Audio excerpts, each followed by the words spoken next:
देखिए ये लेक्चर 3 का पार्ट 4 है जिसमें हमने डिस्कस करना है फंक्शन के टाइप को। सबसे पहले आता है ऑन टू फंक्शन। अब देखिए f from A to B क्या है, फंक्शन है, यानी f from A to B function होगा तब आप उसको ऑन टू कह सकते हैं अगर आप उस एफ का रेंज निकाल दे और वो सेट बी के इक्वल ना हो। अब सिंपल सी एग्जांपल लेते हैं जी इसकी। देखिए आपको एक सेट एक्स गिवन है, ये आपका सेट एक्स हो गया, ये आपको सेट वाई गिवन है, फिर आपको एक फंक्शन भी डिफाइन है f from x to y, उसकी वैल्यू क्या है, f of x equal to x square. सबसे पहले आप क्या करोगे कि पहले x की सारी वैल्यू इधर लिख दोगे, तरीका ये होगा, इधर आपने सारे y की वैल्यू लिख देनी है।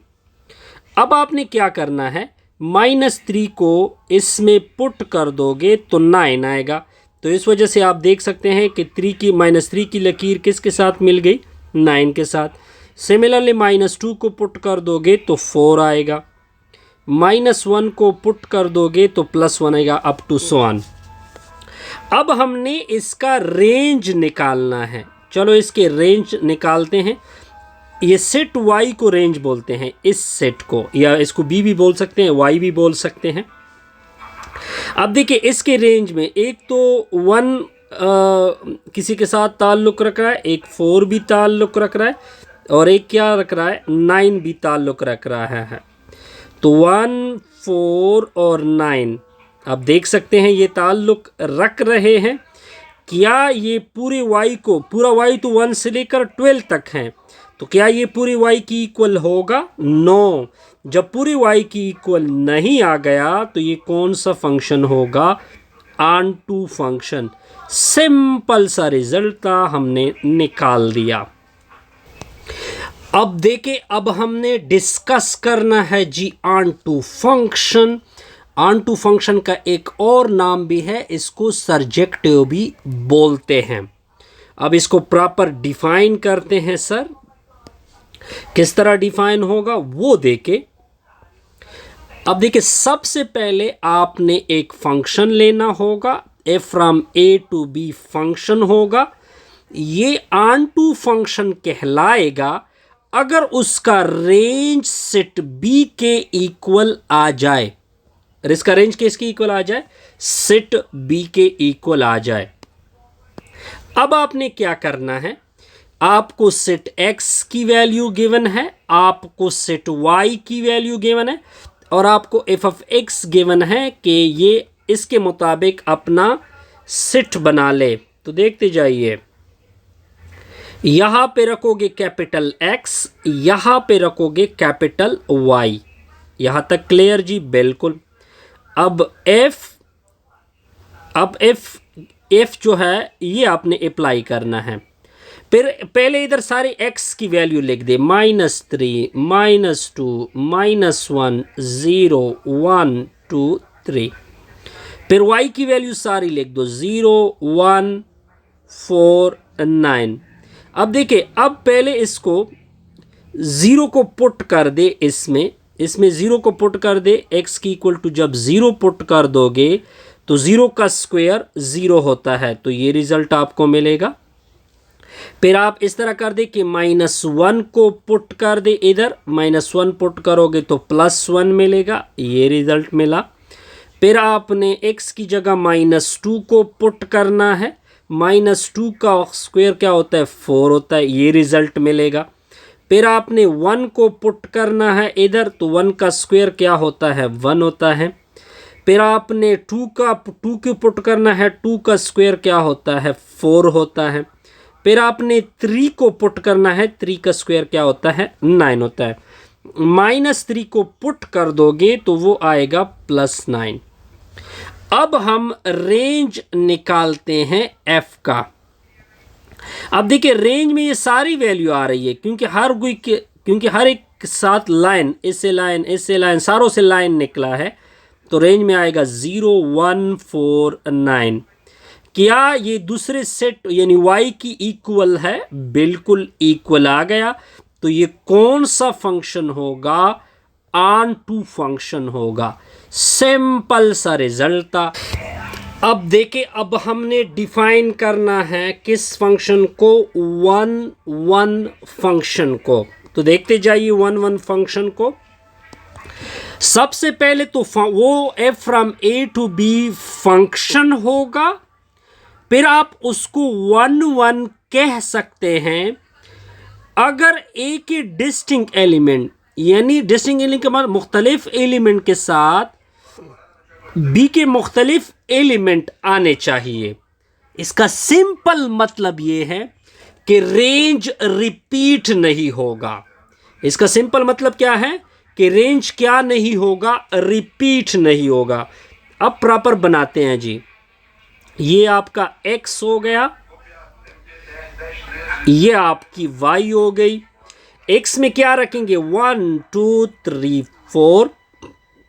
y में रखेंगे 0 1 8 27 64 और 80।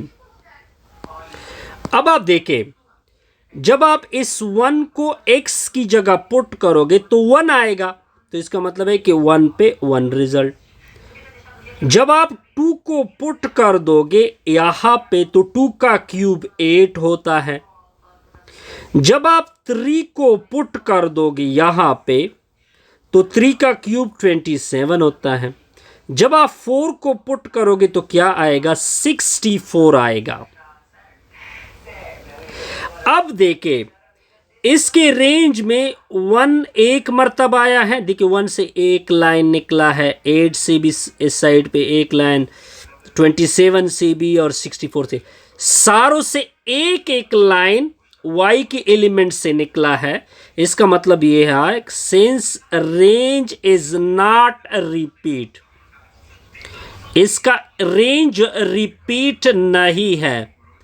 सो द फंक्शन, ये जो फंक्शन होगा इज 1 to 1 फंक्शन होगा। कौन सा फंक्शन होगा? 1 to 1 फंक्शन। मैंने ऊपर आपको ये बताया कि रेंज रिपीट नहीं होना चाहिए। अब देख सकते हैं कि रेंज रिपीट नहीं है, तो ये कौन सा फंक्शन है? 1 1। अब देखिए, अब हमने पढ़ना है जी इंजेक्टिव फंक्शन को। कौन से फंक्शन को पढ़ना है? इंजेक्टिव को। मैंने नीचे डिफिनीशन की है। f from a to b पहले फंक्शन होगा, फिर f को आप कह सकते हैं इंजेक्टिव कि वो 1 1 भी हो और ऑन टू भी हो। 1 1 क्या होता? कि रेंज रिपीट नहीं होगा, range is not a repeat. Onto क्या था? कि रेंज किसकी इक्वल होना चाहिए? सेट बी के। अब आपने ये देखना है कि रेंज सेट बी के इक्वल भी करना है, रेंज सेट बी की इक्वल भी करना है, और साथ साथ आपका रेंज रिपीट भी नहीं होना चाहिए। एग्जाम्पल से क्लियर करते हैं। ठीक हो गया जी। इनटू यही था ना कि रेंज, नो सॉरी, ये मैंने गलत लिखा हुआ है यहाँ पे। 1 1 into range set B की इक्वल नहीं होना चाहिए। दोबारा देखें, function f from A to B injective होगा कि वो 1 1 भी होगा और एन टू भी होगा। 1 1 की कंडीशन थी कि रेंज रिपीट नहीं होगा। ऑन टू की कंडीशन थी, एन टू की सॉरी, कि रेंज सेट बी की इक्वल नहीं होगा। अब सिंपल एग्जाम्पल लेते हैं। इस एग्जाम्पल को देके आपको सेट एक्स गिवन है, आपको सेट वाई गिवन है, फिर इसके ऊपर एक आपको एफ गिवन है। आपने इस एफ को चेक करना है कि क्या ये इंजेक्टिव है या नहीं।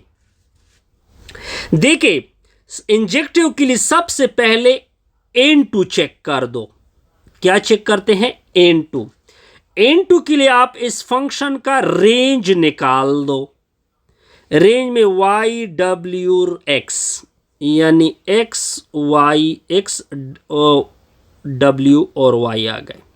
क्या ये सेट y की इक्वल है यानी b का मतलब यहाँ पे y? नो।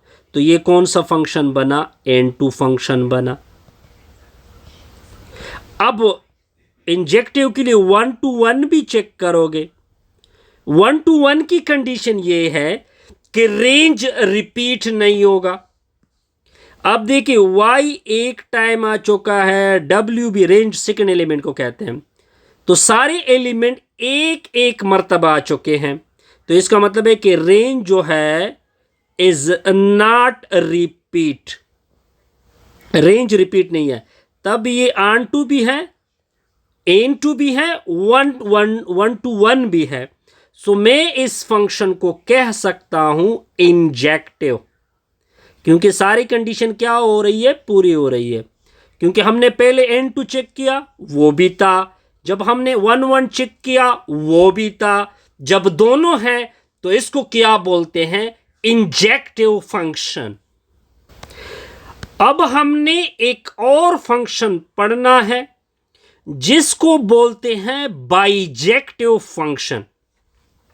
सबसे पहले f from a to b एक फंक्शन लोगे, फिर इसी f को आप बाइजेक्टिव फंक्शन कह सकते हैं कि वो 1 1 भी हो और ऑन2 भी हो। ऑन2 के लिए क्या कंडीशन थी?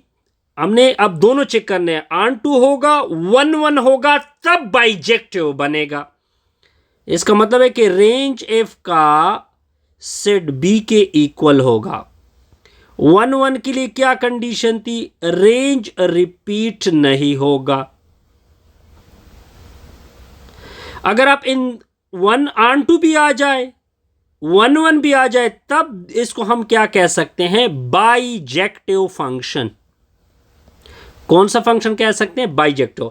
एग्जाम्पल से क्लियर करते हैं, देखते जाइए। अब देखिए यहां पे सेट x लोगे, यहां पे सेट y लोगे। अब आप में सेट x में ये वैल्यू है। अब एक एक करके हमने पुट किए। 0 पे, यहां पे x की जगह 0 तो 2 आ गया, 1 पुट किया तो 3 आ गया। इस तरह सारी वैल्यू आपके सामने आ रहे हैं। तो इधर लिखोगे 0 1 2 3 4 5 6, इधर लिखोगे 2 3 4 5 6 7 8। अब देखते जाइए, 0 पे वैल्यू 2 आ गई, यहां पे f खुद बहुत बन रहा है। 1 पे वैल्यू 3 आ गई, 2 पे 4 आ गई, 3 पे 5 आ गई, 4 पे 6 आ गई। ठीक हो गया। 5 पे क्या आई है? 7 आई है। 6 पे क्या आई है? 8 आई है। अब देखते जाइए, इसका रेंज निकालते हैं। पहले इस बाइजेक्टिव के लिए क्या चेक करेंगे? ऑन2 रेंज निकालते हैं। रेंज में 2 3 4 5 6 7 8, 2 3 4 5 6 7 8। क्या ये y की इक्वल आ गया कि नहीं आ गया? बिल्कुल y की इक्वल आ गया। तो ये कौन सा फंक्शन होगा? ऑन2 फंक्शन होगा। अब देखते जाइए। अब देखिए, रेंज, हर एक रेंज से एक एक लाइन नजर आ रही है हमें, तो इसका मतलब है कि रेंज रिपीट नहीं है। तो 1 1 क्या होता है? रेंज क्या रिपीट हो रहा है? Range is not repeat. जब ऑन2 भी बना, 1 1 भी है, ऑन2 भी है, तो इसका मतलब है कि ये कौन सा फंक्शन होगा? बाइजेक्टिव फंक्शन होगा। यहां तक। अब देखिए यहां पे सिंपल सा एग्जाम्पल है। आपको f of x गिवन है, आपने f of 0 फाइंड करना है। तो मड़ा इस तरह कर दे, x की जगह 0 पुट कर दे, तो 2 x की जगह 0 का स्क्वायर -0 + 3, ज़ीरो का स्क्वायर ज़ीरो, इसके साथ मल्टीप्लाइड होगा ज़ीरो, ज़ीरो ज़ीरो से सब्ट्रैक्ट होगा ज़ीरो, तो रिज़ल्ट क्या आएगा 3। फिर आपने x की जगह -3 पुट करना, -7, इधर भी -7, इधर भी -7। देखिए -7 का square minus into minus plus होगा, -7 का स्क्वायर 49, ये इसके साथ मल्टीप्लाइड होगा, ये इसके साथ ऐड होगा, क्या रिजल्ट निकला 108। ये सिंपल है इस वजह से। अब आपने x की जगह 5a, इधर x की जगह 5a, इधर भी 5a, तो आप देख सकते हैं 5a ऊपर स्क्वायर, x की जगह 5a प्लस 3, 5a के स्क्वायर को 25a स्क्वायर, ये इसके साथ मल्टीप्लाइड होगा, ये इसका क्या बनेगा